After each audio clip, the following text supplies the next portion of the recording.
Hello everyone, welcome to this video. मेरा नाम है Diwakar Chaudhary. I got all India rank 4 in instrumentation engineering, all India rank 86 in electrical engineering in GATE 2021। आज का topic है, हम लोग बात करने वाले हैं शॉर्ट नोट्स को लेकर। तो आजकल क्या है कि एक ट्रेंड बन गया है कि टॉपर्स बोल देते हैं कि मैंने शॉर्ट नोट्स यूज़ किया और मेरी प्रिपरेशन में बहुत हेल्प किया शॉर्ट नोट्स। तो एस्पिरेंट्स को लगता है कि यार शॉर्ट नोट्स बनाना ज़रूरी चीज़ है, या मतलब बिना शॉर्ट नोट्स के किया नहीं जा सकता। तो इस बारे में आज मैं कुछ अपने पॉइंट्स रखूँगा कि क्या सच में ज़रूरी है या नहीं है, या बनाने चाहिए या नहीं बनाने चाहिए। ये सब चीज़ें आज हम डिस्कस करेंगे और कंक्लूज़न निकालेंगे कि क्या सही में शॉर्ट नोट्स बनाने चाहिए या नहीं बनाने चाहिए। लेकिन उससे पहले मैं, जो भी नए लोग हैं जो अब तक ये इनिशिएटिव के बारे में नहीं जानते हैं कि अनअकैडमी लेके आ रहा है अपने रिसेंट टॉपर्स को, में वो लोग गाइड कर रहे हैं जो एस्पिरेंट्स हैं उनको। तो मैं, जो लोग उस सीरीज़ को नहीं फ़ॉलो कर रहे हैं, मैं अपने बारे में बता देता हूँ उन लोगों के लिए। मेरा नाम है दिवाकर चौधरी और मैंने बीटेक किया है इलेक्ट्रिकल इंजीनियरिंग में, JSS academy of technical education Noida से। मैं 2020 का पास आउट हूँ और मेरी ऑल इंडिया रैंक 4 है इंस्ट्रूमेंटेशन इंजीनियरिंग में, ऑल इंडिया रैंक 86 है इलेक्ट्रिकल इंजीनियरिंग में। मैं अभी मास्टर्स कर रहा हूँ वीएलएसआई में। अब वीएलएसआई में देखो 2 ब्रांच है आईआईटी दिल्ली में, एक है वीडीटीटी और एक है आईईसी। वीडीटीटी स्पॉन्सर्स कोर्स है, ये वो थोड़ा डिफरेंट है। मतलब उसमें कोर्स को स्पॉन्सर्ड किया जाता है इंडस्ट्रीज़ के द्वारा। अभी मेरा सिलेक्शन हो चुका है इंडियन ऑयल में और मास्टर्स को मैं इसीलिए ड्रॉप कर रहा हूँ। मेरा पहले से ही था कि मैं पीएसयू में काम करना चाहता था। मैंने गेट इसीलिए लिखा था कि मुझे पीएसयू में जाना। तो अभी इंडियन ऑयल में सिलेक्शन हो गया है तो मैं मास्टर्स को ड्रॉप कर रहा हूँ। जाऊँगा, मैं जॉइन करूँगा इंडियन ऑयल को। मैंने बीटेक के साथ मेरा प्लेसमेंट हुआ था सैमसंग हेवी इंडस्ट्रीज़ इंडिया में और 6 महीने मैंने एज़ एन इंटर्न वहाँ पे काम किया। कोविड आया, कुछ चीज़ें हुई कि मुझे वो जॉब नहीं मिली, मतलब परमानेंट नहीं हो पाया मैं। इंटर्न के बाद हमें परमानेंट होना था। उसके बाद दोबारा से मैंने प्रिपरेशन अपनी गेट 2021 की करी और तब मैंने ये रैंक पाया है। 2 स्ट्रीम्स में तुम्हें दिख रहा होगा कि, और अगर आप गेट की तैयारी कर रहे हैं या अभी नए स्टूडेंट हैं तो आपको ये जानना ज़रूरी है। आईआईटीज़ ने अलाउ कर दिया है कि आप 2 ब्रांच में पेपर लिख सकते हैं, 2 पेपर्स आप अटेम्प्ट कर सकते हैं। ये हमारे टाइम से पहली बार हुआ था और मैंने भी इंस्ट्रूमेंटेशन का एग्ज़ाम सिर्फ़ इसीलिए भर दिया था कि चलो देख लेते हैं, देख लेंगे। क्योंकि मैंने जब सिलेबस देखा था इंस्ट्रूमेंटेशन का तो वो काफ़ी कॉमन था। ऑलमोस्ट 80% सिलेबस कॉमन था और 80% सिलेबस कॉमन होना एक बहुत बड़ी बात होती है किसी भी ब्रांच की। और मैं बोलूँगा कि मैंने कुछ ऐसा ख़ास नहीं किया इंस्ट्रूमेंटेशन की रैंक के लिए। इलेक्ट्रिकल का कोर्स ही पढ़ के गया था मैं, ऐसा नहीं है कि इंस्ट्रूमेंटेशन के सारे सब्जेक्ट पढ़ के गया मैं। कोर सब्जेक्ट मैंने इंस्ट्रूमेंटेशन के छुए भी नहीं थे। इवन मुझे कुछ पता, टॉपिक्स के नाम भी नहीं पता थे कि क्या टॉपिक्स हैं उनके कोर के। पूरा रिलाई करके गया था इलेक्ट्रिकल इंजीनियरिंग पे और बस ये था कि एक्यूरेसी बहुत हाई रखी है। और यही वजह है कि एक्यूरेसी की वजह से आप देख पा रहे हैं कि ऑल इंडिया रैंक 4 में कन्वर्ट मैं कर पाया। चलिए आगे बात करते हैं थोड़ा। और ये एक टेलीग्राम ग्रुप का चैनल, मतलब टेलीग्राम चैनल का एक लिंक है, क्रिटिक्स गेट डबल। इसमें आप लोग अगर इलेक्ट्रिकल इंजीनियरिंग के हैं, इलेक्ट्रॉनिक्स इंजीनियरिंग के हैं या इंस्ट्रूमेंटेशन इंजीनियरिंग के, तो आप लोग ज्वाइन कर सकते हैं। आपको आप डाउट्स, जो भी डाउट्स हैं सारे इसमें आपको क्लियर हो जाएंगे अगर आप डाउट पोस्ट करते हैं अपना। यहाँ पे काफ़ी एक्सपीरियंस फैकल्टी है और हमारे जैसे कुछ टॉपर्स भी आपको यहाँ पे मिल जाएंगे। आप लोग गाइडेंस लेना चाहते हो, इस ग्रुप का फ़ायदा आप उठा सकते हो, जाके ज्वाइन कर लो। और ये लिंक आपको डिस्क्रिप्शन बॉक्स में मिल जाएगा और डिस्क्रिप्शन बॉक्स में काफ़ी सारे और भी लिंक होंगे, तो वो सब भी आपको यहाँ पे मिल जाएंगे। एक बार उनको विजिट कर लेना। मेरी प्रोफाइल भी आप विजिट कर सकते हो अनअकैडमी ऐप में जाके, मुझे वहाँ पे फॉलो कर सकते हो। ये आगे चलते हैं। और अनअकैडमी में देखिए 2 तरह के सब्सक्रिप्शन होते हैं, प्लस, आइकॉनिक। प्लस में आपको मिलती हैं live classes, weekly test, structured courses और इसमें आपको अनलिमिटेड एक्सेस मिल जाता है हर हर तरह की चीज़ों, टेस्ट्स का, क्रैश कोर्सेज, जितने भी अनअकैडमी के न्यू इनिशिएटिव्स हैं सबका आपको अनलिमिटेड एक्सेस मिल जाता है। आइकॉनिक में कुछ एक्स्ट्रा चीज़ें आपको मिलती हैं, जैसे कि पर्सनल कोच। पर्सनल कोच क्या होता है? एक हमारे जैसा ही कोई रैंकर आपको मिल जाएगा, तब बहुत सारे रैंकर्स देखो अनअकैडमी के साथ एसोसिएटेड है किसी ना किसी तरीके से। और पर्सनल कोच मतलब एक रैंकर आपको मिल जाएगा, वो आपको बताता रहेगा कि आपकी प्रिपरेशन किस डायरेक्शन में, ठीक है? एक वन टू वन गाइडेंस मिल जाएगी आपको। और एक वन टू वन गाइडेंस का होना अ, सही में मतलब एक एडवांटेज देता है आपको प्रिपरेशन के टाइम में। क्योंकि देखो एक जो नॉर्मल स्टूडेंट होता है उसको बहुत सारी प्रॉब्लम्स आती है, ठीक है? और अगर उसको सही गाइड नहीं किया जाए तो चांसेस हैं कि वो नेगेटिव डायरेक्शन में जा सकता है। वो आगे जाने के बजाय पीछे भी जा सकता है। तो एक पर्सनल कोच आपको ट्रैक पे रखता है, चीज़ें सही करके देता है आपको। वो बताता है कि आपको इस सिचुएशन में क्या क्या करना है, ठीक है? आपको मिलता है एक स्टडी प्लानर जो आपकी अकॉर्डिंग प्लान होता है। आप कुछ इनपुट्स देते हो उसमें, वो आपको प्रॉपर्ली प्लान करके बताते हैं कि आपके लिए क्या सूटेबल है और कैसे आप एफिशिएंटली प्रिपरेशन में अपना टाइम दे सकते हो। आपको मिलते हैं स्टडी बूस्टर सेशन, आपको मिलते हैं पर्सनलाइज्ड टेस्ट एनालिसिस और प्रिपरेटरी स्टडी मटेरियल भी आपको मिल जाता है और dedicated doubt clearing educators. Unacademy के प्राइसेस आप देख सकते हो अगर आपके पास सब्सक्रिप्शन नहीं है, सब्सक्रिप्शन लेना चाहते हैं। प्लस सब्सक्रिप्शन के प्राइस आप देख सकते हैं इधर लेफ्ट लेफ्ट साइड में, और आइकॉनिक के आप देख सकते हैं राइट साइड। आप लोग मेरा कोड यूज़ कर सकते हो DIVAK10, आपको 10% डिस्काउंट मिल जाएगा। और अगर आप ये सब प्राइस आप जाके अनअकैडमी की ऐप में भी देख सकते हैं। अगर आपने अनअकैडमी ऐप डाउनलोड नहीं किया है तो डिस्क्रिप्शन बॉक्स में लिंक है, आप लोग जाके डाउनलोड कर सकते हो और अपनी प्रिपरेशन को आज ही से स्टार्ट कर सकते हो। तो अनअकैडमी लेके आया है एक नया feature, Unacademy ask a doubt. इसमें आप पूछ सकते हो अनलिमिटेड डाउट्स, किसी भी टाइम पूछ सकते हो अपनी कन्वीनियंस के हिसाब से, ठीक है? आपको मिल जाएंगे हाई क्वालिटी वीडियोस, इंग्लिश और हिंदी वटेवर जो भी आपको जिस लैंग्वेज में आप डाउट पूछते हैं। कैन अनअकैडमी काफ़ी सारी लैंग्वेजेस में है, मतलब बहुत सारी लैंग्वेजेस में वो लोग ट्राई कर रहे हैं कि मतलब कैंडिडेट को गाइड कर पाएँ। और मोस्टली मुझे लगता है ज़्यादातर सारी लैंग्वेज को कवर कर ही चुके हैं। आने वाले टाइम में जो कुछ थोड़ी बहुत रह रही हैं उनको भी वो कवर करने की ट्राई करेंगे। हिंदी इंग्लिश तो है ही। आपको वो लोग असिस्ट भी कर देते हैं होमवर्क को लेके, ठीक है? और इंस्टेंट एंड एक्यूरेट सॉल्यूशन आपको मिल जाता है। ये एक बहुत बेहतर फैसिलिटी है, मैं बताऊँगा कि देखो जब मैं भी प्रिपरेशन कर रहा था, तो मैं जहाँ पे पढ़ रहा था वहाँ पे क्या होता था कि टीचर आता था, पढ़ाता था। देखो उस टाइम पे कोविड नहीं था और ऑफ़लाइन क्लासेस चल रही थी, तो मैं ऑफ़लाइन क्लासेस ले रहा था और उस वहाँ पे टीचर आता था, पढ़ाता था और क्लास में जो डाउट्स हैं, वहीं पे पूछ लो, खत्म हो गए डाउट्स। टीचर चला गया, क्लास खत्म हो गई, सब्जेक्ट खत्म हो गया। अब आपके पास कोई फैसिलिटी नहीं है कि आप उस टीचर से डाउट पूछ सको। तो उसके बाद जब आप दोबारा सब्जेक्ट पढ़ते हैं, रिवीज़न करते हैं, मतलब मैं जब रिवीज़न करता था दोबारा या दोबारा पढ़ता था, कहीं मुझे डाउट आ जाए, तो मुझे बड़ी मुश्किल होती थी कि उस डाउट को क्लियर करने में, बहुत सारी दिक्कतें रहती थी।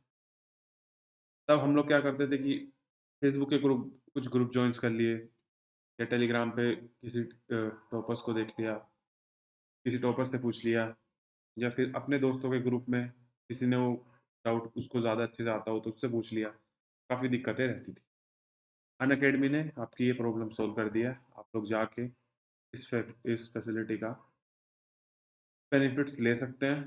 किसी भी टाइम आप डाउट पूछिए, आपको सॉल्यूशन मिल जाएगा। देखिए बहुत सारे डाउट्स का फ्लो होता रहता है, इस वजह से कई बार क्या होता है कि एजुकेटर आपको इंस्टेंट सॉल्यूशन नहीं दे पाता। लेकिन इसका मतलब ये नहीं है कि अगर आपने डाउट डाला है तो आपके उस डाउट का आपको आंसर मिलेगा ही। आंसर आपको हो जाए मिलेगा, हो सकता है थोड़ा टाइम लग जाए। कोशिश यही रहती है कि इंस्टेंट और एक्यूरेट सॉल्यूशन मिले, लेकिन कभी-कभी डिले हो सकता है। तो आप लोग मेरी फ्री लाइव क्लासेस भी चल रही हैं अनअकैडमी की ऐप पे और काफ़ी सारी क्लासेस मैं ले भी चुका हूँ। आने वाले टाइम में भी मैं कुछ क्लासेस लूँगा। क्योंकि मुझे IOCL जॉइन करना है, तो उसके बाद मैं नहीं ले पाऊँगा क्लासेस। तो तभी तक है मेरा जो भी है। लेकिन मैं कुछ ऐसे सेशंस डाल के जा रहा हूँ जो आपकी स्टडी को बूस्ट कर सकते हैं। तो इन सेशन को एक बार आप जाके चेक कर सकते हो, डिस्क्रिप्शन बॉक्स में लिंक है। ज़रूर जाके एक बार चेक कर लेना। आप हो सकता है आपकी प्रिपरेशन में कुछ कुछ तो चेंज आ जाए, कुछ बूस्ट हो जाए। और अगर आपकी मेरी वजह से आपकी प्रिपरेशन में 1 या 2 मार्क्स का भी चेंज आता है, तो बहुत ज़्यादा फ़र्क पड़ेगा, है ना? आपकी रैंक पे बहुत ज़्यादा फ़र्क पड़ जाएगा, ये ज़ाहिर-सी बात है। मैं बता देता हूँ, एक-एक नंबर का इतना ज़्यादा फ़र्क होता है गेट में। अगर आप मान लीजिए आपकी रैंक अभी 70 है और आपके 1 या 2 मार्क्स कम हो जाएँ, तो आप टॉप 100 के बाहर हो जाएँगे। टॉप 100 के 1 मार्क्स में भी आप टॉप 100 के बाहर हो जाएँगे। क्योंकि इतने सारे कैंडिडेट्स होते हैं, एक-एक रैंक पे बहुत सारे कैंडिडेट्स होते हैं। मतलब ये देखो, अगर इस बार इलेक्ट्रिकल में भी 70 रैंक पे 7 ऑलमोस्ट 7 लोग थे और 86 पे भी ऑलमोस्ट 7, 77 पे भी लगभग 8 लोग थे। तो ये मान लीजिए कि इतने सारे कैंडिडेट्स के सेम मार्क्स होते हैं, तो अगर आपका 1 मार्क्स जाता है तो आपकी रैंक बहुत पीछे जाती है। और इसी वजह से कई बार क्या होता है कि आपका सिलेक्शन रुक जाता है पीएसयूज़ में। एमटेक की बात नहीं करूँगा, एमटेक में मिल जाता है ज़्यादातर लोगों को चीज़ें, लेकिन हो सकता है कि आपको अपनी पसंदीदा ब्रांच खोनी पड़ जाए 1 मार्क्स की वजह से। तो अगर आपका 1 मार्क्स बढ़ जाता है मेरी वजह से तो मुझे बड़ा अच्छा लगेगा। मैं चाहूँगा कि अगर किसी का ऐसा होता है तो वो आके मुझे नेक्स्ट ईयर बताए, मुझे मैसेज करे टेलीग्राम ग्रुप पे या कहीं पे भी मुझे कॉन्टैक्ट करने की कोशिश करे, या अनअकैडमी पे भी आपको मैसेज भेजने की रहती है फैसिलिटी। और ऑब्वियस सी बात है, मैं भले ही एक्टिव नहीं रहूँगा अनअकैडमी पे क्योंकि मैं आईयूसीएल जॉइन कर रहा हूँ, लेकिन मैसेजेस तो आप मुझे भेज सकते हैं, मैसेजेस तो मैं तब भी देख सकता हूँ, ठीक है? मुझे काफ़ी अच्छा लगेगा अगर नेक्स्ट ईयर आके कोई मुझे बोलता है कि सर आपकी वजह से थोड़ा-सा मेरा स्कोर अच्छा हो गया। ठीक है, तो आप लोग जाके एक बार चेक कर सकते हो, डिस्क्रिप्शन बॉक्स में लिंक पड़ा हुआ है, जाके देखो। और अभी मेरा कुछ एक मेरी प्रोफ़ाइल को भी आप लोग फ़ॉलो कर सकते हो जाके, वहाँ पे लिंक दिया हुआ है डिस्क्रिप्शन बॉक्स में, जाके फ़ॉलो कर लो। इसका फ़ायदा ये रहेगा कि आने वाले मेरे कुछ सेशंस भी मैं लूँगा, और आपको अगर आप फ़ॉलो कर लेते हो तो आपको नोटिफ़िकेशन आ जाएगा जैसे ही मैं कोई भी सेशन लूँगा। और मेरा क्या रहता है कि 1 टू 1 इंटरेक्शन का ही रहता है मेरा, मैं टेक्निकल क्लासेस अभी नहीं ले रहा हूँ। और 1 टू 1 का रहेगा तो आप अपनी क्वेरीज़ डाल सकते हैं कमेंट में या डाउट में, और मैं वहीं पे जवाब दे देता हूँ। ये एक थोड़ा रहता है कि डायरेक्ट चीज़ें एकदम सॉल्व हो जाती हैं, आपकी क्वेरीज़ डायरेक्ट मैं ले लेता हूँ। ये फ़ायदा आपको, तो आप जाके एक बार ज़रूर चेक करना, मेरी प्रोफ़ाइल को फ़ॉलो कर लेना, और चलते हैं आज का सेशन स्टार्ट करते हैं, काफ़ी देर हो गई है बातें करते हुए। आज का जो हमारा सेशन है वो रिलेटेड है शॉर्ट नोट्स को लेके। ठीक है, देखो एक ट्रेंड चल गया है, एक एक काफ़ी टाइम से था कि जब मैं भी टॉपर्स टॉक देखता था, बहुत सारे टॉपर्स आते थे, बोलते थे कि मैंने इफ़ेक्टिवली अपने शॉर्ट नोट्स को बनाया, और मेरे लिए ये था कि शॉर्ट नोट्स मुझे काफ़ी काम आए, और बहुत बहुत ज़्यादा मेरी हेल्प हुई। आखिर के टाइम में मैं चीज़ें फुल नोट्स से मैनेज नहीं कर पा रहा था, इसलिए शॉर्ट नोट्स बनाए थे, और शॉर्ट नोट्स की वजह से काफ़ी फ़ायदा मुझे मेरी प्रिपरेशन में हुआ। जब टॉपर ऐसा बोलता है तो हम लोग सच मान लेते हैं कि हाँ, सही बात है। अगर ये ऐसा बोल रहा है तो ऐसा ही होगा। पर उसके पीछे एक ये बात रहती है कि यार वो एक इंडिविजुअल की चॉइस है। सबको शॉर्ट नोट्स सूट नहीं करते, ठीक है? प्राइम एग्ज़ाम्पल मैं खुद हूँ। मैं खुद शॉर्ट नोट्स नहीं बनाया हूँ, और मुझे कंफर्टेबल थोड़ा फ़ील नहीं होता था शॉर्ट नोट्स रीड करने में। दिक्कतें मुझे क्या आती थी जब मैं शॉर्ट नोट्स देखो मैं बनाया था अपने, और मैं 2-3 बार रिवाइज़ कर, क्योंकि मुझे पहले से ही क्लास में बताया गया था कि शॉर्ट नोट्स को एकदम नहीं बनाना है। जैसे ही आप फर्स्ट बार पढ़ाई कर रहे हैं, तो नोट्स क्लासेस अटेंड कर रहे हैं, नोट्स बना रहे हैं, तो तभी आपको शॉर्ट नोट्स बनाना नहीं है, जाते ही घर पे कि आप फिर से बनाने लगो, टाइम वेस्ट हो जाएगा। बोला गया था कि 2-3 बार रिवाइज़ करना, चीज़ें जब आपकी सही हो जाएँ, आपको ये पता लगने लगे कि हाँ, अब मुझे शॉर्ट नोट्स में क्या डालना है, क्या नहीं डालना है, तब आप जाके शॉर्ट नोट्स बनाइएगा। तो मैं शॉर्ट नोट्स एकदम से नहीं बनाया, और 2-3 बार पहले एक बार रिवाइज़ कर लिया, उसके बाद सोचा कि चलो अब शॉर्ट नोट्स बना सकते हैं। शॉर्ट नोट्स बनाया, और शॉर्ट नोट्स बनाने में मैंने 6 महीने लिए, क्योंकि 12 सब्जेक्ट्स होते हैं, और 6 महीने मुझे लग गए हैं शॉर्ट नोट्स बनाने में, ठीक है? कि मुझे चीज़ें समझ नहीं आती थी एक्चुअली में कि मैं क्या डालूँ शॉर्ट नोट्स में, क्या चीज़ इम्पोर्टेंट है, किसको मैं लीव आउट कर सकता हूँ, जो थोड़ा-सा लीस्ट इम्पोर्टेंट है, उसको मैं बाहर रख सकता हूँ, और क्या चीज़ें ऐसी हैं जो मैं याद रख पा रहा हूँ। तो जब मैं 2-3 बार रिवाइज़ किया था तो मुझे बहुत ज़्यादा चीज़ें याद नहीं हो पा रही। है ना? लेकिन जब मैं 5-6 बार रिवाइज़ किया तो तब मुझे फ़र्क दिखा था कि हाँ, अब मैं चीज़ें रिटेन कर पा रहा हूँ और मैं चीज़ें याद कर पा रहा हूँ। तो मैं बोल रहा हूँ कि सब लोग कंफर्टेबल नहीं होते हैं शॉर्ट नोट्स बनाने में, और ये एक पूरी पूरी तरीके से एक इंडिविजुअल की चॉइस होनी चाहिए कि वो शॉर्ट नोट्स बनाना चाहता है अपनी प्रिपरेशन में या नहीं बनाना चाहता, ठीक है? सिर्फ़ इसलिए शॉर्ट नोट्स मत बनाओ क्योंकि तुम्हारा दोस्त बना रहा है, ठीक है? तुम्हारा कॉम्पिटिटर शॉर्ट नोट्स बना रहा है इसलिए तुम शॉर्ट नोट्स मत बनाओ। देखो तुम्हारा कॉम्पिटिशन बाकी लोगों से है, मानते हैं, ठीक है? लेकिन तुम्हें अपना बेस्ट देना है। तुम्हें ये सोच के प्रिपरेशन करनी है कि मेरे लिए क्या चीज़ बेस्ट है, ठीक है? मैं क्या बेस्ट कर सकता हूँ? और वो चीज़ें तो आपको तभी समझ आएँगी जब आप खुद पर बहुत ज़्यादा काम करेंगे। बजाय दूसरों को देखने के, खुद पर काम करिए। सोचिए कि आपको शॉर्ट नोट्स आपको सूट करते हैं कि नहीं? क्या आप शॉर्ट नोट्स पढ़ने में थोड़ा कंफर्टेबल हैं? क्या आप शॉर्ट नोट्स बनाने में कंफर्टेबल हैं? जैसे मैंने 6 महीने लगा दिए और 6 महीने बहुत लंबा टाइम होता है किसी भी गेट प्रिपरेशन में। अब क्योंकि मैं तो 2 ईयर क्लासरूम प्रोग्राम में था, मेरे पास तो टाइम था ही बहुत ज़्यादा, और मैं 1 ही ईयर में अपने पूरे सिलेबस ऑलमोस्ट ऑलमोस्ट पूरा सिलेबस खत्म कर लिया था, तो इसलिए मेरे पास टाइम बहुत था। मैंने ये गलती करी, 6 महीने मैंने दिए, लेकिन एंड में मैं बोलूँगा कि उसका फ़ायदा मुझे बहुत ज़्यादा नहीं दिखा। पूरी प्रिपरेशन में मैंने शॉर्ट नोट्स को बहुत ज़्यादा यूज़ ही नहीं किया, और क्योंकि जब मैं लास्ट में मुझे ऐसा था कि जब गेट एग्ज़ाम आ रहा होता है उससे 1 डेढ़ महीना पहले शॉर्ट नोट्स पढ़ने होते हैं एक्चुअली में।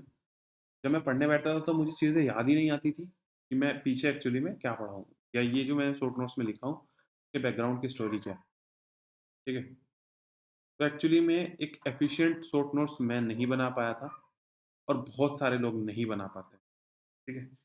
बड़ी दिक्कत है। देखो ये एक शॉर्ट नोट्स बनाना अपने आप में एक आर्ट है, और हर किसी को नहीं पता होता कि शॉर्ट नोट्स में एक्चुअली में डालना क्या है, ठीक है? एक एक्सपीरियंस बंदा जो थोड़ा काफ़ी बार चीज़ें पढ़ चुका है, तो अपने बारे में बहुत ज़्यादा नॉलेज है उसको, अपने बारे में, अपनी वीकनेस के बारे में, अपनी स्ट्रेंथ्स के बारे में बहुत ज़्यादा नॉलेज है। वो ही एक efficient full notes short notes बना पाता है, ठीक है? तो अगर आप शॉर्ट नोट्स बनाने भी जा रहे हैं, मैं बोलूँगा एक बार अपने नोट्स को, अपने जो फुल नोट्स हैं, उनको कम से कम 2-3, ये 2-3 भी कम होता है वैसे तो, लेकिन अगर आप 2-3 बार रिवाइज़ कर लेंगे तो आपको थोड़ा बहुत आइडिया हो जाएगा, ठीक है? क्योंकि अगर आपके पास ज़्यादा टाइम नहीं है, अगर आप प्रिपरेशन कर रहे हैं सिर्फ़ 1 साल की ड्यूरेशन की, ठीक है? तो मैं आपको बिल्कुल सजेस्ट नहीं करूँगा कि आप 2-3 बार मतलब 2-3 बार से ज़्यादा पढ़ने के बाद शॉर्ट नोट्स बनाएँ, अगर आप बनाना चाहते हैं, ठीक है? लेकिन अगर आप 2 ईयर क्लासरूम प्रोग्राम या 2 ईयर प्रोग्राम के उसमें हैं, तो आप 2 साल ले रहे हैं प्रिपरेशन के लिए, तो मैं आपको बोलूँगा एटलीस्ट 5 टू 6 टाइम्स जब आपका रिवीज़न हो जाए, तब शॉर्ट नोट्स बनाना, और स्पीड के साथ बनाना।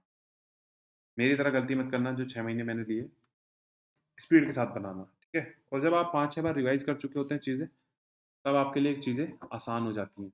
अब आपको पता होता है कि आपको एक्चुअली में करना क्या है, क्या चीज़ आपको बॉदर कर रही है, ठीक है? क्या ऐसी चीज़ है जिसको आप याद रख पा रहे हो? क्या ऐसी चीज़ है जो आपको रिटेन नहीं हो पा रही है, वो शॉर्ट नोट्स में डालना ज़रूरी है, उसको बार-बार देखने की आपको ज़रूरत है, वो आप शॉर्ट नोट्स में डाल सकते हो, ठीक है? तो ये सब था कि अगर आप फुल नोट्स बनाना चाहते हो, देखो मैंने एक इंटरव्यू देखा था, और एक्चुअली में मुझे याद नहीं है नाम, लेकिन ऑल इंडिया रैंक 4th, हाँ, ऑल इंडिया रैंक 4th है वो, गेट 2020 इलेक्ट्रिकल इंजीनियरिंग में। तो उन्होंने एक बड़ी अच्छी लाइन बोली थी कि आजकल ना ट्रेंड चल रहा है शॉर्ट नोट्स बनाने का। जो देख रहा है वही शॉर्ट नोट्स बना रहा है। और मैं उन्होंने बोला था कि मैं शॉर्ट नोट्स में बिलीव नहीं करता। मैं फुल नोट्स ही अपने पढ़ता था, और उसी से मतलब मैंने अपना प्रिपरेशन करी है। मैंने शॉर्ट नोट्स बनाए ही नहीं। उससे पहले मुझे भी ये लगता था कि सारे टॉपर्स फुल नोट्स बनाते हैं, मतलब शॉर्ट नोट्स बनाते हैं। कि 10 में से 9 लोग तो बोल रहे थे कि हाँ, शॉर्ट नोट्स बनाने चाहिए, और एक बोल रहा था कि नहीं, शॉर्ट नोट्स नहीं बनाने चाहिए। हम लोग को तो ये है ना कि हम लोग तो मेजॉरिटी की तरफ जाते हैं कि ज़्यादा लोग बोल रहे हैं कि शॉर्ट नोट्स बनाने हैं, और कम बोल रहे हैं कि नहीं, नहीं बनाने हैं। लेकिन अगर आप खुद को जानते हैं, खुद को बेहतर तरीके से जानते हैं। आपको शॉर्ट नोट्स पढ़ना अच्छा लगता है, बनाइए, किसी ने नहीं रोका। अच्छी बात है, आपको काम ही देंगे वो, अगर आप कंफर्टेबल हैं फ़ील को रीड करने। मेरे साथ क्या था, मैं कंफर्टेबल फ़ील नहीं करता था शॉर्ट नोट्स को पढ़ते वक़्त। जब मैं शॉर्ट नोट्स खोलता था, मुझे पीछे की स्टोरी, बैकग्राउंड स्टोरी समझ ही नहीं आती थी कि ये एक्चुअली में जो पॉइंट मैंने लिखा है, कहना क्या चाह रहा है।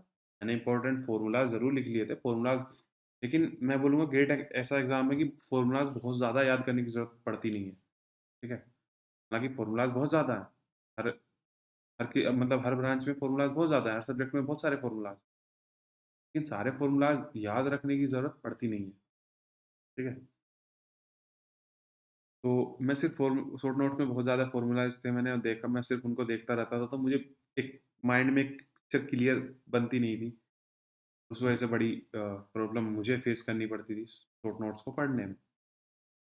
जब आपके साथ ये चीज़ें हो रही होती हैं, तो आपको लग रहा होता है कि यार मैं टाइम ही वेस्ट कर रहा हूँ, और मैंने सही टाइम पे चीज़ें मतलब हटा दी, मैंने सही टाइम पे शॉर्ट नोट्स को हटा दिया। मैंने उसका एक अल्टरनेटिव ढूँढा, और उस अल्टरनेटिव के बारे में आगे आने वाली टाइम में मैं अभी बता दूँगा, इसी वीडियोज़ में मैं बताऊँगा, ठीक है? तो अगर आप शॉर्ट नोट्स बनाने जा रहे हैं, सबसे पहला पॉइंट तो यही है कि शॉर्ट नोट्स को आप फर्स्ट रीडिंग के बाद बिल्कुल मत लिखिए, ठीक है? तब don't write short notes forget in the first reading, as you first have to familiarise yourself with the book and then only you can understand that is what is important, ठीक है? तो वही कहने वाली बात है जो मैं अभी तक बता रहा था।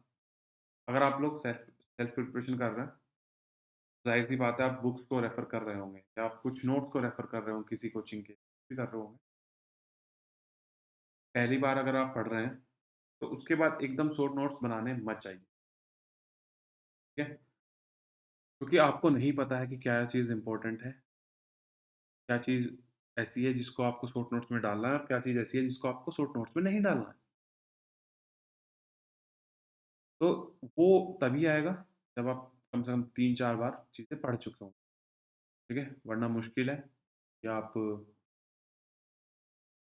सही नोट्स बना पाएँ, एक एफिशिएंटली नोट्स बना पाएँ। आप मेरी तरह ही गलती करेंगे, अगर आप पहली बार में ही चले गए नोट्स बनाने, और आप मेरी तरह ही बैठ जाएँगे। फिर आपको लगेगा कि मैंने टाइम वेस्ट कर दिया शॉर्ट नोट्स बनाने में, और एक जो क्रूशियल टाइम था, वो मैंने गँवा दिया। दूसरी बात, जो फुल नोट्स आप बनाते हैं, ठीक है? उसको डायरेक्टली कॉपी नहीं करना है, ठीक है? बिकॉज़ फिर ये हो जाता है कि यार तुमने जो फुल नोट्स में लिखा वही शॉर्ट नोट्स में लिख डाला, तो बात खत्म हो गई, ठीक है? आपने दोबारा वही चीज़ें लिख डाली हैं, और इस बार सिर्फ़ आपकी लिखने की प्रैक्टिस हुई है, कुछ ऐसा कुछ अलग चीज़ आप नहीं कर रहे हो, ठीक है? टोटली ये मान लीजिए कि आप हैंड से फोटोकॉपी बना रहे हैं, ठीक है? और वही काम आप मशीन से भी कर सकते थे, लेकिन आप हाथ से कर रहे हो, ठीक है? ज़्यादा टाइम लग रहा है आपको, टाइम आपका वेस्ट हो रहा है, तो मैं बोलूँगा कि ये चीज़ मत करना। फुल नोट्स बनाते हो, तो फुल नोट्स को एक बार पढ़ लिया, मान लिया आपने एक चैप्टर पढ़ा, आपके माइंड में एक पिक्चर छप गई कि इस चैप्टर में ये चीज़ें हैं, ये चीज़ इम्पोर्टेंट है, इससे ज़्यादा क्वेश्चन पूछे जा रहे हैं, तो आप उसको अपने वर्ड्स में लिखिए शॉर्ट नोट्स, ठीक है? अपने वर्ड्स में लिखेंगे, जब आप दोबारा पढ़ने बैठेंगे ना उसको, तो आपको लगेगा कि यार ये तो मुझे आता है, कि आपने वो अपने वर्ड्स में लिखी है, ठीक है? और जब आप उसको कई बार एक बार पन्ने पलट के भी देखेंगे ना कुछ दिनों बाद, तो आपको रहेगा कि यार ये चीज़ें मुझे याद है, ठीक है? तो ये एक अच्छा और एफ़िशिएंट तरीका है कि आप अपने शॉर्ट नोट्स को कैसे प्रिपेयर कर सकते हैं। अच्छा, मैं एक बहुत अच्छी मतलब एक स्टोरी बताता हूँ। जब मैं भी प्रिपरेशन कर रहा था, तो मैं सेकंड अपने 4th सेमेस्टर से स्टार्ट किया था, और 4th सेमेस्टर था मेरा 2018, जनवरी 2018 से मैंने स्टार्ट किया था, 6th जनवरी को मेरी पहली क्लास हुई थी। मैथ्स की क्लास हुई थी। मैथ्स पढ़ते गया, और लगभग 1 महीने के अंदर मैथ्स खत्म। क्योंकि मेरा देखो वीकेंड बैच था, तो मैं वीकेंड पे ही जाता था 2 दिन, तो 1 महीना लगा हमको। काफ़ी अच्छा मुझे कॉन्फिडेंस आया, चलिए क्या है कि मैंने नोट्स बना लिए हैं, क्वेश्चन भी मैंने लगा लिए हैं, और मैथ्स में कोई ऐसा क्वेश्चन नहीं था जो मुझे ऐसा लग रहा था कि यार ये मुझसे बनेगा नहीं, मतलब मैं बना नहीं पा रहा था। ये पहली बार की बात है जब मैं स्टार्ट ही किया था। मुझे बहुत सारी चीज़ें क्लियर भी नहीं थी। ठीक है, मुझे ये भी ढंग से क्लियर नहीं था कि गेट एग्ज़ाम में एक्चुअली सब्जेक्ट कितने होते हैं और गेट एग्ज़ाम एक्चुअली होता क्या है? लेकिन तब भी मैं मैथ्स को कर पा रहा था। अच्छा, सेकंड सब्जेक्ट जो हमारा स्टार्ट हुआ है वो पावर इलेक्ट्रॉनिक्स से स्टार्ट हुआ। और अगर आप इलेक्ट्रिकल इंजीनियर हैं तो आपको पता होगा कि पावर इलेक्ट्रॉनिक्स कैसा सब्जेक्ट है। ठीक है? स्पेशल सब्जेक्ट होता है, कोर का सब्जेक्ट होता है और एक बहुत स्ट्रॉन्ग फंडामेंटल्स चाहिए होते हैं उस सब्जेक्ट को पढ़ने के लिए। ऐसा नहीं है कि बहुत हार्ड सब्जेक्ट है, वो सबसे ईज़ी सब्जेक्ट मुझे वो लगता है, पावर इलेक्ट्रॉनिक्स ही है। ठीक है? सबसे ईज़ी सब्जेक्ट है अगर एक बार आपको चीज़ें समझ आने लगी। लेकिन बस ये है कि बहुत स्ट्रॉन्ग फंडामेंटल्स चाहिए, आपको आपकी अंडरस्टैंडिंग बहुत अच्छी होनी चाहिए उस सब्जेक्ट के लिए। और मैं था उस टाइम पे सेकंड ईयर। मुझे बहुत सारी चीज़ें तो समझ ही नहीं आ रही थी कि मैं हो क्या रहा है। ठीक है? सॉरी। अब मुझे बहुत सारी चीज़ें ये पता ही नहीं चल रहा था, एक्चुअली में मुझे पढ़ना क्या है और ना मुझे पता चल रहा था कि ये टॉपिक क्या चल रहा है, बस उसमें वेव्स बनाए जा रहे थे, वेवफ़ॉर्म्स बनाए जा रहे थे, मुझे कुछ समझ नहीं आ रहा। देखो एक सेकंड ईयर का जो स्टूडेंट होता है, तो बहुत सारी चीज़ें तो क्लियर भी नहीं होती है। मैं तो पहली बार नाम सुना था सिलिकॉन कंट्रोल रेक्टिफायर एससीआर का, बेसिक चीज़ होती है हमारे पावर इलेक्ट्रॉनिक्स में और मैं पहली बार उसका नाम सुन रहा था, मुझे कुछ भी आइडिया नहीं था। जैसे-जैसे क्लासेस आगे बढ़ती गई, मुझे पता चलता गया कि मुझे कुछ समझ नहीं आ रहा और सेकंड ईयर में इतना जल्दी ईज़िली ग मतलब इतना ईज़ी होता भी नहीं कि आपने सिर्फ़ अभी मैथ्स पढ़ा है और आपको नेटवर्क्स के फंडामेंटल्स भी नहीं पता है या आपको बाकी कुछ सिस्टम्स का भी कुछ नहीं पता और आप सीधा पावर इलेक्ट्रॉनिक्स में कूद जाते हैं।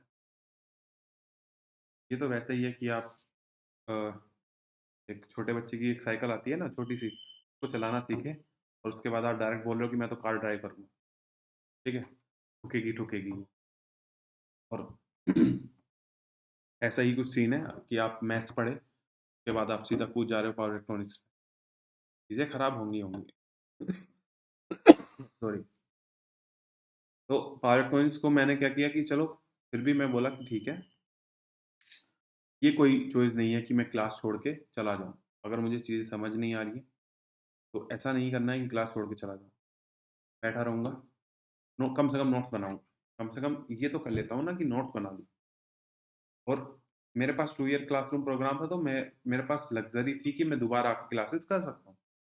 तो यही लग्ज़री आपको मिलती है अनअकैडमी में, ठीक है? क्यों? क्योंकि ये है ऑनलाइन ऑनलाइन में आपको अगर आप प्लस सब्सक्रिप्शन या आइकॉनिक कुछ भी लेते हैं, तो आपको मिलता है अनलिमिटेड एक्सेस। आप कितनी भी बार पढ़िए, कोई से भी टीचर से पढ़िए, किसी भी सब्जेक्ट की क्लासेस आप कितनी बार भी देखना चाहते हैं, आप देख सकते हैं, ठीक है? तो ये लग्ज़री मिल जाती है। अब मेरे पास थी ये लग्ज़री उस टाइम पे कि मैं ये चीज़ कर सकता था। मैंने फिर स्टार्ट किया धीरे-धीरे। नोट्स तो अपने बना लिए, समझ कुछ नहीं आया पर नोट्स बना लिए।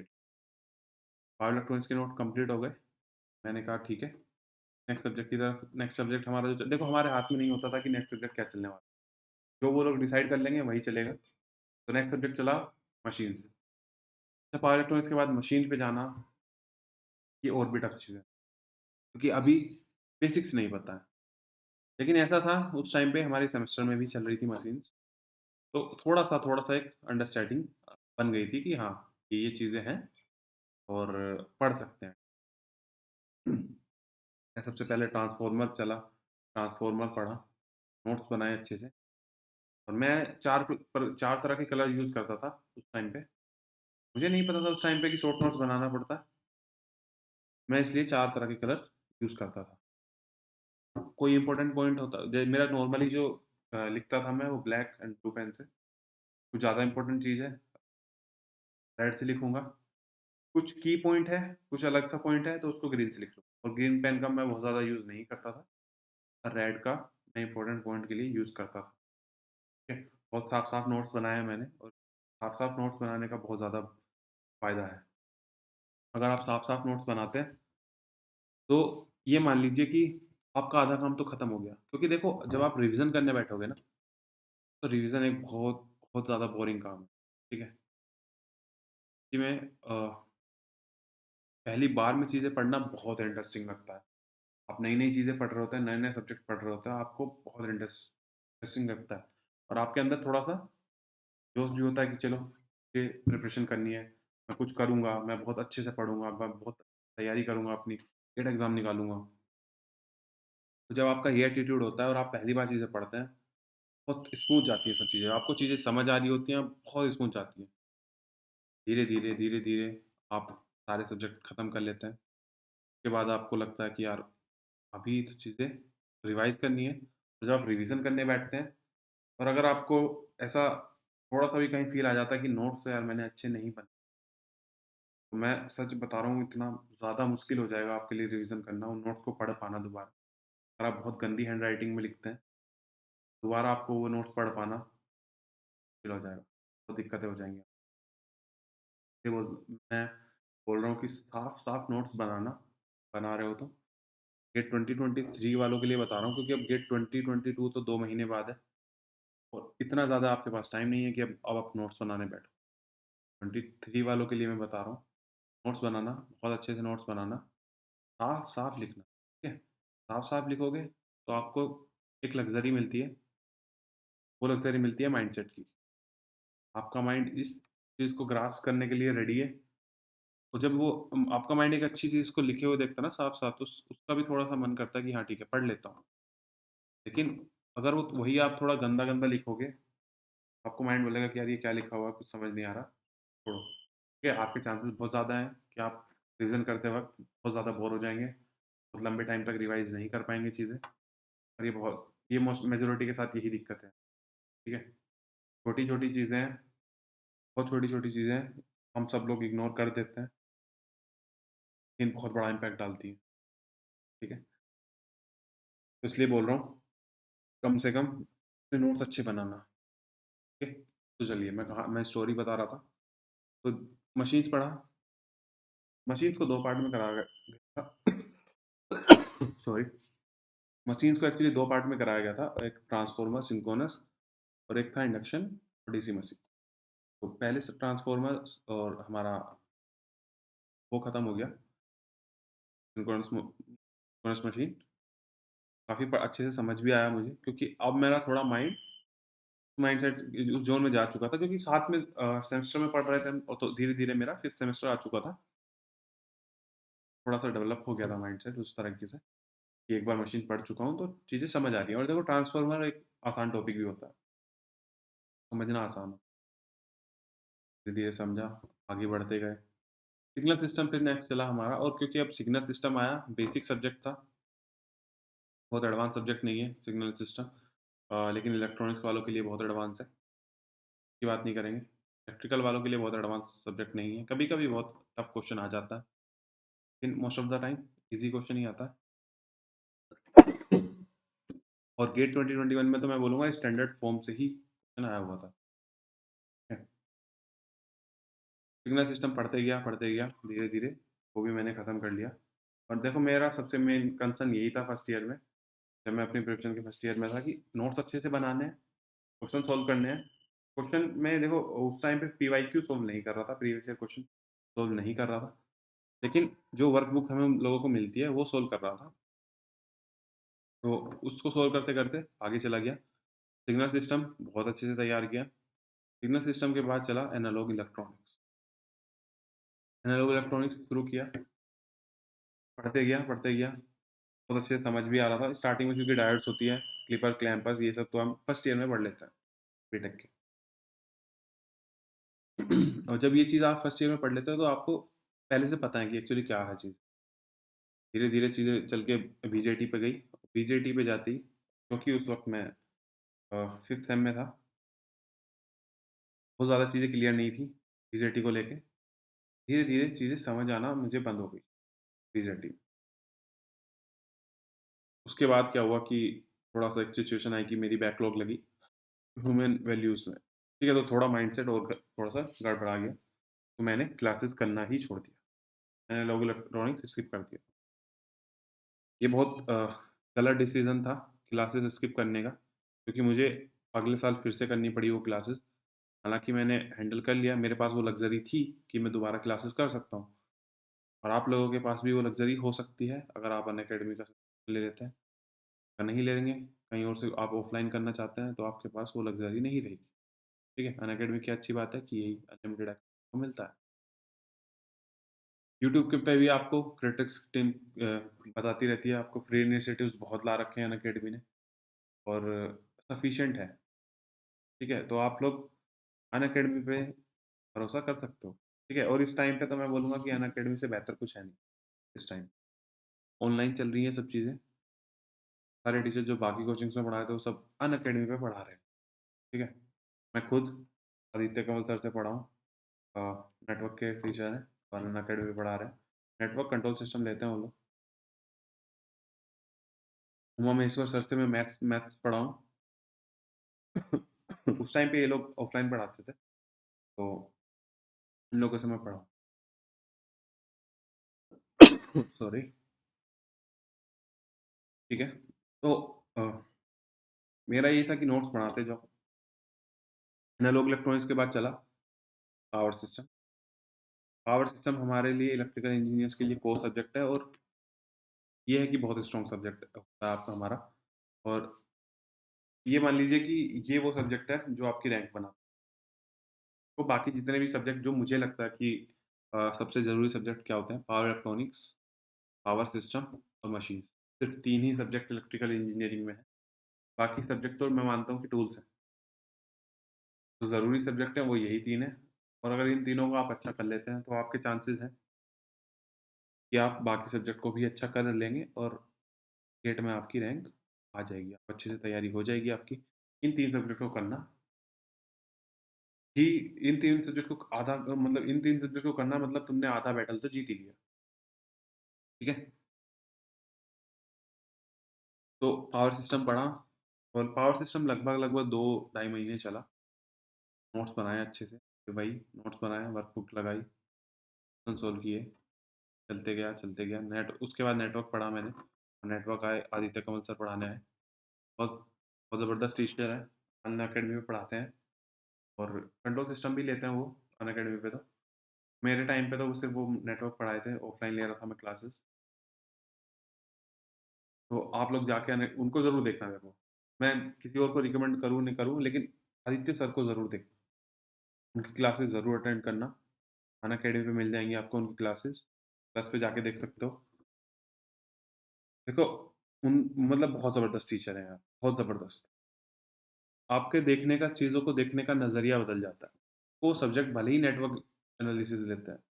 नेटवर्क एनालिसिस एक बेसिक सब्जेक्ट है इलेक्ट्रिकल इंजीनियरिंग।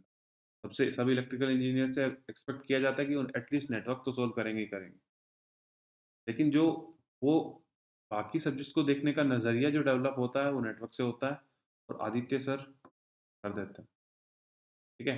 कुछ लोग जो पुराने मतलब रिपीटर्स हैं और अगर उन्होंने ऑफलाइन क्लासेस ली हैं आदित्य सर या ऑनलाइन भी ली है, तो वो लोग जानते होंगे कि क्या वो किस तरह की से चीज़ें को हैंडल करते हैं, किस तरीके से वो मोटिवेट करते हैं। ठीक है? मैं बोलूँगा एक बार जाके आदित्य सर को तो देख ही लो। ठीक है? उनकी कुछ क्लासेस यूट्यूब पर भी पड़ी हुई हैं, अनअकैडमी के चैनल पे ही हैं, क्रिटिक्स के चैनल पे ही हैं और इसी चैनल पे पड़ी हुई हैं जिस पे ये वीडियो चल रही है। लोग जाके देख लो और तो आपका नज़रिया थोड़ा चेंज हो जाएगा। मैं सही बता रहा हूँ। एक होता है कि एक इंसान इतना पॉजिटिव होता है कि वो दूसरों में भी पॉजिटिविटी भर देता है। वो कुछ वैसे ही इंसान है। ठीक है? मैं खुद बहुत इंस्पायर्ड हूँ उनसे टाइम पे। वहीं से चीज़ें थोड़ा चेंज होनी शुरू हुई थी और वहीं से थोड़ा मैंने ज़्यादा हार्ड वर्क करना स्टार्ट किया। सॉरी। तो तो बात करते हैं शॉर्ट नोट्स की। तो अगर आप शॉर्ट नोट्स बना रहे हैं, ठीक है? तो ये है कि आप एक पर्टिकुलर डिसिप्लिन में ही शॉर्ट नोट्स बनाएँ। ऐसा नहीं है कि कहीं भी, कभी भी, कुछ भी आप बना दे रहे हो। एक ऑर्गेनाइज़ कर लें अपने शॉर्ट नोट्स को कि कहाँ कौन ऐसा कर लें कि एक सब्जेक्ट का नोट्स बनाया, एक सब्जेक्ट के शॉर्ट नोट्स बना लिए, 2-3 पेज छोड़े, दूसरे सब्जेक्ट के बनाए, फिर 2-3 पेज छोड़े, फिर दूसरे सब्जेक्ट के बनाए और कोशिश करो कि 8 से 10 पेज में एक सब्जेक्ट को तुम खत्म कर पाओ। अगर वो बड़ा सब्जेक्ट है, 15 पेज ले लो, लेकिन अगर छोटा सब्जेक्ट है तो 8 से 10 के अंदर ठीक है? क्योंकि जब आप लास्ट में पढ़ने बैठेंगे ना, गेट एग्ज़ाम जब आपके पास होगा, लगभग बोलूँगा कि 1.5 महीना 2 महीना बचा होगा, तब आपके पास टाइम नहीं होता है कि आप फुल नोट्स पढ़ के बैठो, क्योंकि 12 सब्जेक्ट्स हैं यहाँ, ठीक है? और 12 सब्जेक्ट में 12 कॉपियाँ होती हैं। 12 कॉपियाँ मतलब एक इतनी मोटी इतनी मोटी। सारे पन्ने पलट पाना, डेली पलट पाना, मुश्किल काम है। शॉर्ट नोट्स आपको ये लग्ज़री देते हैं, ये लग्ज़री ये मिली थी। और मैं वो सीक्रेट बताऊँगा कि मैंने वो क्या यूज़ करा, मैंने शॉर्ट नोट्स बनाए ज़रूर थे अपने, कभी यूज़ नहीं किए। और लेकिन मैं भी ऐसा नहीं था कि फुल नोट से ही पढ़ रहा था।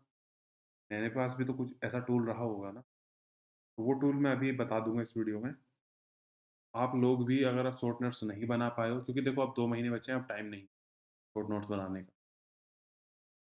अगर आप लोग नहीं बना पाए हैं, तो आपके पास भी वो लग्ज़री है, ठीक है? तो just note making doesn't end the task for you, okay? It is extremely necessary that you read and reread your notes, that you understand them and also so that you remember. देखिए ऐसा है कि आपने short notes बना लिए मेरी तरह, ठीक है? और उनको पढ़े नहीं। तो आपने जो टाइम यूज़ किया, जो उस नोट्स को बनाने में आपने टाइम यूज़ किया था ना, तो वेस्ट हो गया। मेरे साथ यही हुआ। 6 महीने मैंने लगाए थे, 6 महीने वो नोट्स बनाए, और जब पढ़ने की बारी आई, मुझे पता चला कि ये तो एक्चुअली मैं तो कंफर्टेबल ही नहीं हूँ। मुझे तो शॉर्ट नोट्स सूट करते ही नहीं हैं। फिर बुरा लगा कि 6 महीने मैंने वेस्ट किए थे शॉर्ट नोट्स बनाने में, और आखिर में उसका जो आउटपुट रहा वो बहुत ज़्यादा ख़ास नहीं, बहुत ज़्यादा ख़ास नहीं। ऐसा नहीं है कि मैंने बिल्कुल ही हटा दिए थे, थोड़ा बहुत कभी-कभी तो पढ़ ही लेता था। कुछ एटलीस्ट कुछ तो आइडिया लग ही जाता था। लेकिन एक जो शॉर्ट नोट्स का जो मतलब मेन मोटिव होता है ना, वो मोटिव कंप्लीट हो नहीं। लेकिन एक बहुत अच्छा मार्केट में मुझे अल्टरनेटिव मिल गया था, और अभी आने वाली स्लाइड्स में बता भी दूँगा क्या था, ठीक है? और वो अल्टरनेटिव मैंने यूज़ करके सही टाइम पे चीज़ों को हैंडल कर लिया। क्योंकि देखो दिसंबर, जनवरी में फुल नोट्स को रिवाइज़ कर पाना बहुत मुश्किल काम है, सही में बहुत मुश्किल। और ये चीज़ आपको तब समझ आएगी जब आप लास्ट के टाइम में बैठोगे और आपको दिखेगा कि यार ये सब्जेक्ट भी बचे हुए हैं, ये सब्जेक्ट भी पढ़ने हैं, इनको भी रिवाइज़ करना है, उसके बाद एप्टीट्यूड को भी लगाना है, टेस्ट सीरीज़ को भी मैनेज करना है, फुल एंड टेस्ट भी लिखने हैं, प्रीवियस ईयर क्वेश्चन भी लगाने हैं। जब आपके पास इतनी चीज़ें एक साथ आएँगी ना, तब आपको प्रॉब्लम फेस, तब आपको दिखेगा कि एक्चुअली में क्या इम्पोर्टेंस थी शॉर्ट नोट्स, ठीक है? शॉर्ट नोट्स के अल्टरनेटिव भी हैं, वो अल्टरनेटिव यूज़ करके भी आप शॉर्ट नोट्स ना भी बनाएँ तो भी काम चल जाएगा।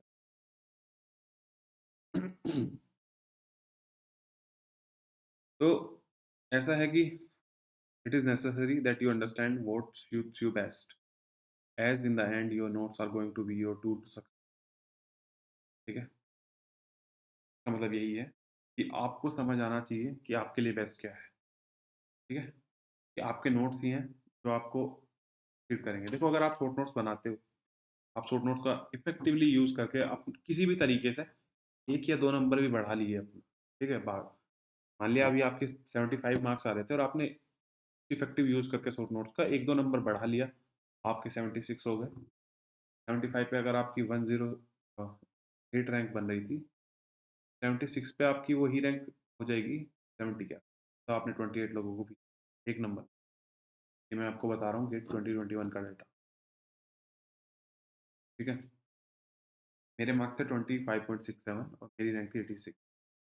25 वाले के या 25 या 24.67 मार्क्स रहे होंगे 108 पे। 26 पॉइंट समथिंग या 26 70 रैंक के आस-पास रहे। तो बहुत ज़्यादा एक आध नंबर में ही देख लो तुम 28 लोगों का गैप, 28 रैंक का गैप। कितना नुकसान आप मतलब कितना अपना फ़ायदा कर सकते हैं अगर आपने एफिशिएंटली शॉर्ट नोट्स को बना के 1 नंबर अपना बढ़ा, ठीक है?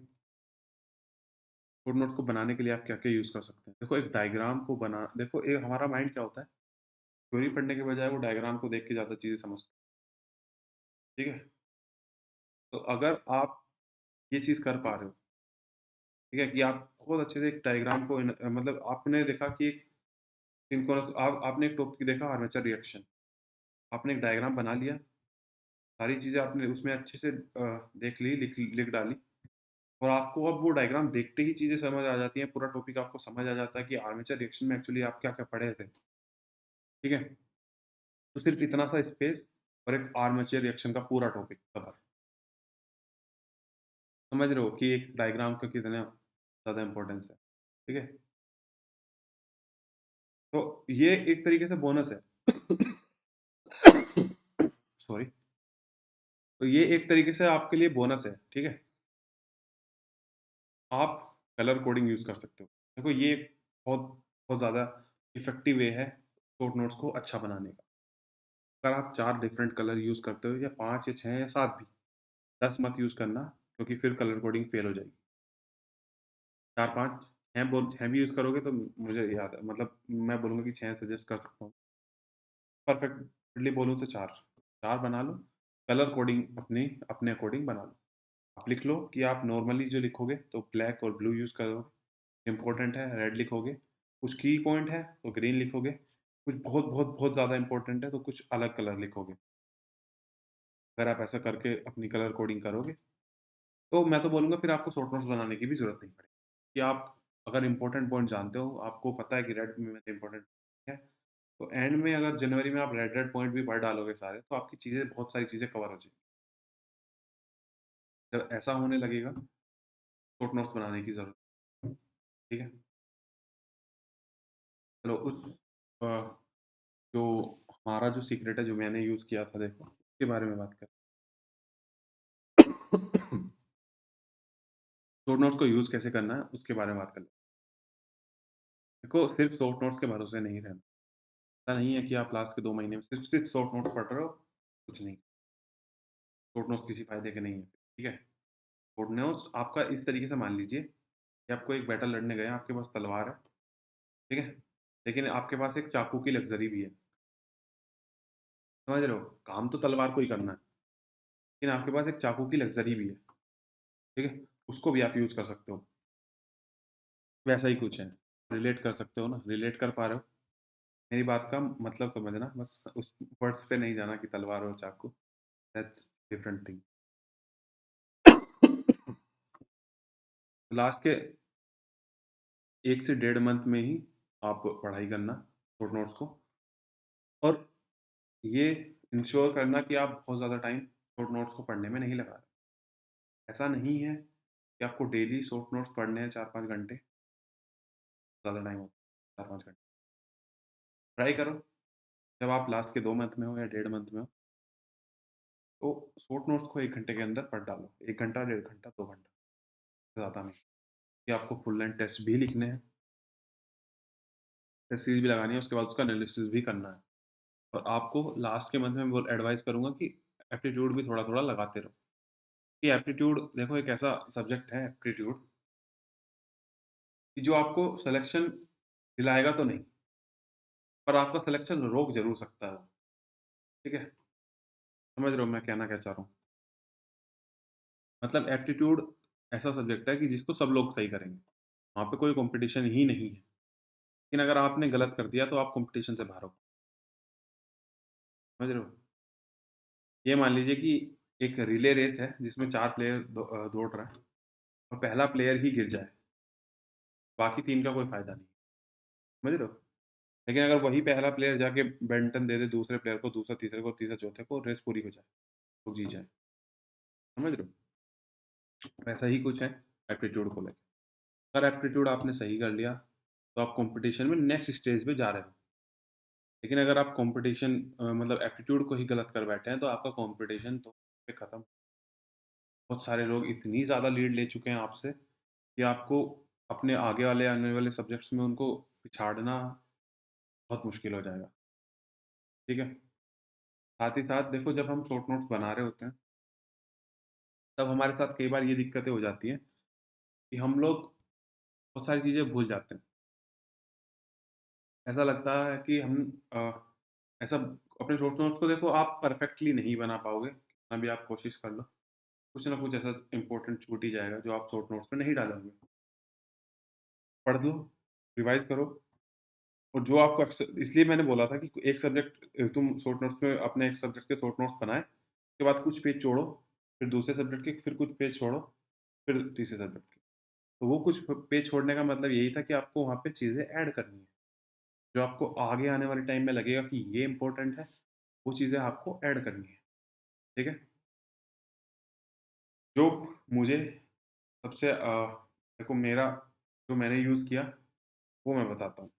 मैं self prepared notes, short notes बनाए थे। पढ़ता था तो चीज़ें समझ नहीं आती थी, कंफर्टेबल फ़ील नहीं करता था। ये मुझे एक चीज़ मिली के नोट्स, ठीक है? के नोट्स जो है वो क्रिएट्रिक्स का है, अकेडमी पे आपको मिल जाएगा वो। अगर आप देखोगे कहीं से आपको मिल ही जाएगा वो अनअकैडमी पे। और अगर आप टेलीग्राम ग्रुप में जाओगे, जो मैंने स्टार्टिंग में लिंक दिया था आपको, उस टेलीग्राम ग्रुप पे चले जाओ तो पक्का आप अगर वहाँ पे के नोट्स माँगोगे तो कोई ना कोई दे देगा, ठीक है? और के नोट्स वो टूल है जो एफिशिएंटली पहले ही प्रिपेयर्ड किया गया है एक्सपीरियंस फैकल्टीज़ के द्वारा। मैंने पर्सनली यूज़ किया है, ठीक है? 300 पेज की पीडीएफ है वो लगभग और बहुत एफिशिएंटली उसको बनाया गया। तो जब मुझे ऐसा लग रहा था कि मेरे शॉर्ट नोट्स तो काम के नहीं हैं, तब मुझे ये चीज़ पता नहीं मिल गई, मैं ढूँढ रहा था ऐसे ही मिल गई। और मिल गई तो मैंने इसको वैसे पढ़ डाला और ऐसे पढ़ डाला तो मुझे चीज़ें थोड़ा बेटर हो गई। मुझे कहीं न कहीं लगता है कि के नोट्स मुझे बहुत हेल्प लास्ट के 2 मंथ में, ठीक है? क्योंकि लास्ट के 2 मंथ में फुल नोट्स को पढ़ पाना बार-बार बहुत दिक्कत है। बहुत मुश्किल है, बहुत मुश्किल काम है। तो मैं बोलूँगा, मैं सजेस्ट करूँगा, अगर आप लोगों ने शॉर्ट नोट्स नहीं बनाए, कोई डरने वाली बात नहीं है। जाके के नोट्स ले लो, पढ़ते रहो और देखो सिर्फ़ शॉर्ट नोट्स के भरोसे तो नहीं रहोगे, लेकिन ये के नोट्स ये है कि आपको इतनी हेल्प कर देगा कि आपकी बहुत सारी मुश्किलें आसान हो जाएँगी, ठीक है? आज का ये सेशन था हमारा शॉर्ट नोट्स को लेके, यहाँ पे हम ख़त्म करते हैं। लेकिन उससे पहले मैं कुछ थोड़ी-सी और कुछ अपनी तरफ से चीज़ें ऐड करना चाहूँगा, ठीक है? Self believe is the key. खुद पे भरोसा रखना, ऐसा मत करना कि ठीक है अ, देखो ये शॉर्ट नोट्स और ये फुल नोट्स, ये सब टूल्स हैं। ये किसी काम के नहीं है अगर आप खुद पे बिलीव ही नहीं रखते कि मैं कर पाऊँगा कि नहीं, ठीक है? कितना भी कुछ कर लें, अगर आपको बिलीव ही नहीं है कि मैं कर पाऊँगा कि नहीं, तो बहुत दिक्कतें हैं, ठीक है? बहुत कम चांसेज़ हैं कि आप फाइनल लिस्ट में बना पाएँगे। तो मैं बोलूँगा खुद पे भरोसा रखो, गिव अप मत करना। एक फाइटिंग स्पिरिट रखना बहुत ज़रूरी है, ठीक है? और क्योंकि अभी लास्ट के 2 मंथ बच रहे हैं, तो बहुत हाई टेंडेंसी है कि आप गिव अप कर दोगे। यही गलती मैंने करी थी 2020 में। तो नवंबर का ही टाइम चल रहा था और 27 नवंबर की बात है जब मेरा रिज़ल्ट आया था सैमसंग इंडस्ट्रियल इंडिया का प्लेसमेंट हुआ। नेक्स्ट डे ही मैंने गिव अप कर दिया था कि नहीं, अब मैं गेट की तैयारी नहीं करूँगा। अब मेरे पास जॉब की सिक्योरिटी है, मैं जॉब करूँगा, मेरा पैकेज अच्छा है, लोकेशन अच्छी है, मेरे घर के पास है, तो मैं गेट करके क्यों मैं कहीं और जाऊँ? एमटेक करने का कोई वो नहीं था कि एमटेक करनी है, मुझे पीएचडी जॉब चाहिए थी, तो मैं क्यों कहीं जाऊँ? क्योंकि मेरी लोकेशन अच्छी मिल रही है मुझे, पैकेज भी मेरा काफ़ी ज़्यादा अच्छा है, क्यों ना यहीं पे रहूँ? ये टेंडेंसी आ गई थी और ये टेंडेंसी आई तो मैंने गिव अप कर दिया। फर्स्ट टाइम की बात की है ये, जब मैं फर्स्ट अटेम्प्ट ले रहा था। सेकंड अटेम्प्ट में ऐसा कुछ नहीं हुआ। सेकंड अटेम्प्ट में लकीली मेरा माइंडसेट इतना स्ट्रॉन्ग था, इतना स्ट्रॉन्ग मैंने बना लिया था कि मैं खुद पे बिलीव कर रहा था कि मैं कर जाऊँगा। मैं अगर यही चीज़ें कंटिन्यू करते रहा, यही चीज़ें कंटिन्यूअसली अपनी करता रहा, तो ज़रूर मैं इस बार गेट एग्ज़ाम में कुछ अच्छा कर, वही बिलीव आप लोगों को भी रखना है, ठीक है? ऐसा नहीं करना है बिल्कुल भी कि ठीक है, देखेंगे जो होगा या मेरा तो नहीं हो पाएगा, मेरे टेस्ट सीरीज़ में मार्क्स नहीं आ रहे, कम मार्क्स आ रहे हैं, कैसे हैंडल करूँगा? वो सब चीज़ें हो जाएँगी, जब टाइम आएगा, सब चीज़ें हो जाएँगी, ठीक है? Ups and down will be there, be prepared mentally. ये बात मैं हमेशा बोलता हूँ, एक इंसान को हर तरीके की चीज़ों के लिए रेडी रहना चाहिए। आज आप आप उसमें हैं, एन्जॉय कर रहे हैं अपनी लाइफ़ को, हो सकता है कल डाउन भी आए, है ना? विश करूँगा कि ना आए, लेकिन हो सकता है, तो अपने आप को मेंटली ये प्रिपेयर करके रखो कि अगर डाउन आएगा तो हम कैसे रिएक्ट करेंगे, ठीक है? कि एक इंसान अगर ये मान लीजिए कि अगर उसमें फाइटिंग स्पिरिट नहीं, तो नहीं पता कि वो जब वो आपको एन्जॉय कर रहा है और डाउन को अगर वो सर्वाइव नहीं करेगा, तो बहुत सारी दिक्कत, ठीक है? और ये बात आप में से बहुत सारे लोग एग्री करेंगे कि जब तक आपका कॉलेज था, आपको बहुत ज़्यादा टेंशन नहीं थी, बहुत ज़्यादा आपको दिक्कतें नहीं थी, कि आपको सर्वाइव नहीं करना था ना, तो फैमिली का सपोर्ट था चल रहा था। अभी भी फैमिली का सपोर्ट है आपके पास, लेकिन आप कहीं न कहीं आपको लगता है कि यार नहीं, अब मैं इंडिपेंडेंट होना चाहता हूँ, अब मैं खुद से कुछ करना चाहता हूँ, ठीक है? तो मेंटली अपने आप को प्रिपेयर रखो, ठीक है? There will be bad days but don't take stress. ये उस टाइम को लेके लिखा गया पॉइंट है, ये मैंने उसको ध्यान में रखते हुए लिखा है कि मान लीजिए कि आपके टेस्ट सीरीज़ में कम मार्क्स आए, बहुत बार होगा, तो आपके टेस्ट सीरीज़ में कम मार्क्स आएँगे, बार ऐसा भी हो अच्छे मार्क्स आएँगे। अच्छे मार्क्स को देख के खुश नहीं होना है, बुरे मार्क्स को देख के दुखी नहीं होना, ठीक है? कोई बात नहीं है आपके आज खराब मार्क्स आ रहे हैं, कोई दिक्कत नहीं, ठीक है? कल अच्छे भी आएँगे। धीरे-धीरे हम लोगों को इम्प्रूव करते जाना है। हम लोगों को ये ट्राई करना है कि हम अपने मार्क्स को कैसे बढ़ाएँ, ठीक है? और वो होगा जब आप टेस्ट को अच्छे से एनालाइज़ करेंगे। और टे अगर आप मैं बोल रहा हूँ कि अगर आप 3 घंटे टेस्ट दे रहे हो ना, तो 3 घंटे ही एनालिसिस में लगाओ। तो जब हम टेस्ट को एनालिसिस करते हैं, तब हमें पता चलता है एक्चुअली कि हम क्या गलती कर रहे हैं, कहाँ हमारी क्या-क्या हमारी स्ट्रेंथ है और क्या-क्या हमारी वीकनेस है। स्ट्रेंथ को स्ट्रेंथ ही बने रहने देंगे, वीकनेस को भी स्ट्रेंथ बनाने की कोशिश करें और ये पॉसिबल हो पाता है जब आप खुद को एनालाइज़ ठीक है? मैं बोलूँगा, ठीक है, आपके टेस्ट सीरीज़ में अच्छे मार्क्स नहीं आ रहे हैं, कोई बात नहीं। अभी अच्छे नहीं आ रहे हैं, क्या बात है? अभी 2 महीने बाद गेट एग्ज़ाम है, गेट एग्ज़ाम में अच्छे आएँगे, ठीक है? आपका prime concern GATE test series में मार्क्स अच्छे लाना नहीं, प्राइम कंसर्न है कि आप गेट में भी अच्छे मार्क्स लेके आएँ। ये मैटर वही करता है, कोई नहीं पूछेगा आपके टेस्ट सीरीज़ में कितने मार्क्स आए थे, कोई नहीं पूछेगा कि आपके टेस्ट सीरीज़ में 50 से कम आ रहे थे, 60 से कम आ रहे थे। सब ये देखेंगे कि आपके गेट में 70 प्लस आए, 80 प्लस आए। जब ऐसा होगा, आपकी रैंक अच्छी होगी, तो लोग भूल जाएँगे। लोग मतलब पूछेंगे भी नहीं, भूल क्या जाएँगे, किसी को पता ही नहीं है। लोग भूल जाए मतलब लोग पूछेंगे भी नहीं कि आपके टेस्ट सीरीज़ में कितने मार्क्स आ रहे थे, है ना? तो मेन जो मैटर करता है, गेट एग्ज़ाम के मार्क्स मैटर करते हैं। कोई मैटर नहीं करता कि आपके टेस्ट सीरीज़ में अभी खराब मार्क्स आए। इसलिए स्ट्रेस लेने की भी कोई ज़रूरत है, अभी आपके हाथ में या तो आप स्ट्रेस लेके, पैनिक करके सिचुएशन ख़राब कर लो, गिव अप कर दो, सबसे आसान रास्ता है, ठीक है? लेकिन आपको मिलेगा भी कुछ। अभी तक जो मेहनत करते आए हो, वो भी खराब, चले जाओ बाहर इस एग्ज़ाम की रेस से बाहर चले जाओ, लाइफ़ चिल है, ठीक है? लाइफ़ चिल है, तुम्हें ऐसा लगता है।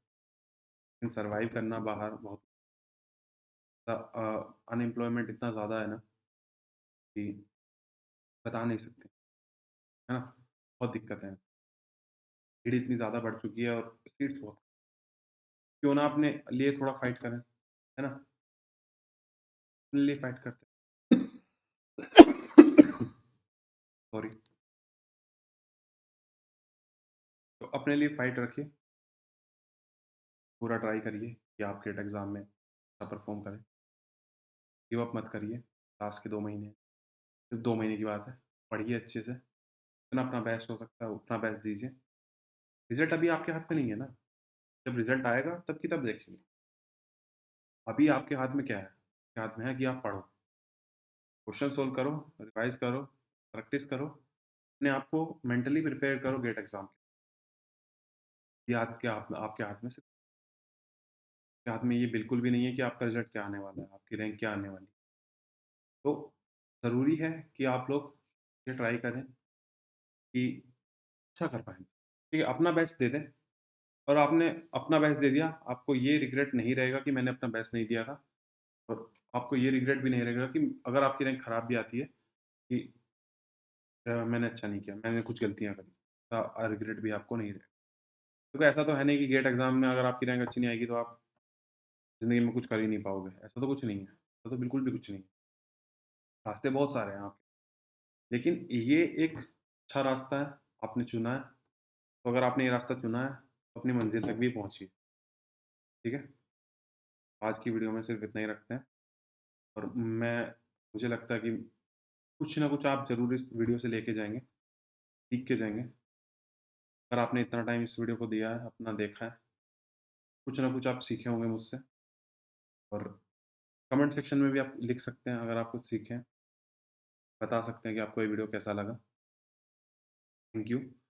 आप इस चैनल को सब्सक्राइब कर लीजिए, आपको आगे भी ऐसी वीडियोज़ आता रहूँगा, तो मैं नहीं जा रहा हूँ, तब तो मैं आता रहूँगा लेके।